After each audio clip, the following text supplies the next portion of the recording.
പേര് Mercy Thomas. ഞാൻ മലയാറ്റൂരിൽ നിന്ന് വരുന്നു. ഞാൻ 2019 മാർച്ച് 3-ാം തീയതിയാണ് ഉടമ്പടി എടുത്തത്. ഞാൻ 6 നിയോഗങ്ങളാണ് എൻ്റെ ഉടമ്പടിയിൽ ഞാൻ വെച്ചത്. അതിൽ ആദ്യത്തേത്, ഞങ്ങൾ 50 വർഷമായിട്ട് ഇരുന്ന വിൽക്കാനായിട്ട് സാധിക്കാതെ എൻ്റെ അപ്പൂപ്പന്മാരുടെ കാലത്ത് മുതൽ കിടന്ന വഴിയായിരുന്നു. അതിന് വഴി ഉണ്ടായിരുന്നില്ല, അത് വിൽക്കാനും സാധിച്ചില്ല. അതുകൊണ്ട് ഞങ്ങൾ വേറെ സ്ഥലത്താണ് ഞങ്ങൾ താമസിച്ചിരുന്നത്. അത് ഞാൻ ഉടമ്പടിയിൽ വെച്ചിരുന്നു.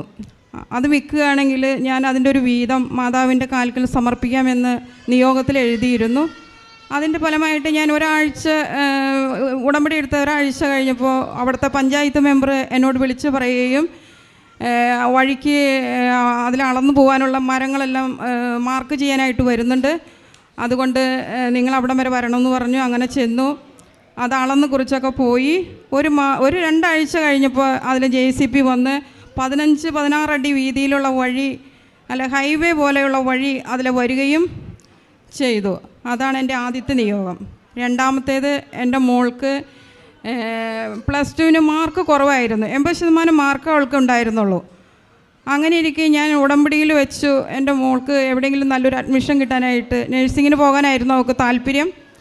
പക്ഷേ ആ കൊല്ലം അവൾക്ക് പോകാൻ കേരളത്തിൽ കിട്ടിയില്ല.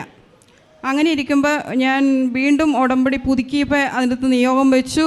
ഉടനെ അവൾക്ക് ഒരാഴ്ചയ്ക്കുള്ളിൽ നല്ലൊരു കോളേജിൽ, നഴ്സിംഗ് കോളേജിൽ അഡ്മിഷൻ കിട്ടുകയും അതിനകത്ത് അവൾ പോവുകയും ചെയ്തു.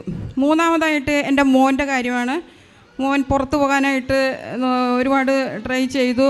അങ്ങനെ ഇരിക്കുക അവന് UK പോകാനായിട്ട് ഒരു ഓപ്പർച്യൂണിറ്റി വരികയും അതിനകത്ത് അവന് നല്ല സ്കോർ ലഭിക്കുകയും ചെയ്തു. ഇപ്പോൾ അവൻ അടുത്ത ആഴ്ച പോകാനായിരിക്കുകയാണ്. പേപ്പർ വർക്കൊക്കെ നടന്നു. ഇനി അടുത്ത ആഴ്ച അവൻ പോകും. നാലാമതായിട്ട് എൻ്റെ മോള് OET പാസ്സാവാനായിട്ട് 3-4 പ്രാവശ്യം OET എഴുതി, എന്നിട്ട് കിട്ടിയില്ല. അപ്പോൾ അവൾ പറഞ്ഞു, ഇനി ഞാൻ എഴുതുന്നില്ല അമ്മേ, കാരണം എനിക്ക് കിട്ടില്ല, എനിക്ക് പറഞ്ഞിരിക്കുന്നതല്ല അത് എന്ന് പറഞ്ഞ് അവൾ നിർത്തിയപ്പോൾ ഞാൻ പറഞ്ഞു, അത് പറ്റില്ല മോളെ, ഞാൻ ഉടമ്പടി എടുത്തിട്ടുണ്ട്, മോൾ തീർച്ചയായിട്ടും ഈ പ്രാവശ്യം കൂടി നീ ഉടമ്പടി എടുത്ത് എഴുതണം, ഉടമ്പടിയിൽ ഞാൻ വെച്ചിട്ടുണ്ട്, നീ എഴുതണമെന്ന് പറഞ്ഞു. അങ്ങനെ അവൾ എഴുതി. അവൾക്ക് നല്ല സ്കോർ കിട്ടി, B+ ഒക്കെ കിട്ടി. അവൾ നല്ല മാർക്കോട് കൂടി പാസ്സായി. ഇപ്പോൾ അവൾ ജോലിക്ക് കയറുകയും ചെയ്തു. ഇതാണ് എൻ്റെ നിയോഗങ്ങൾ.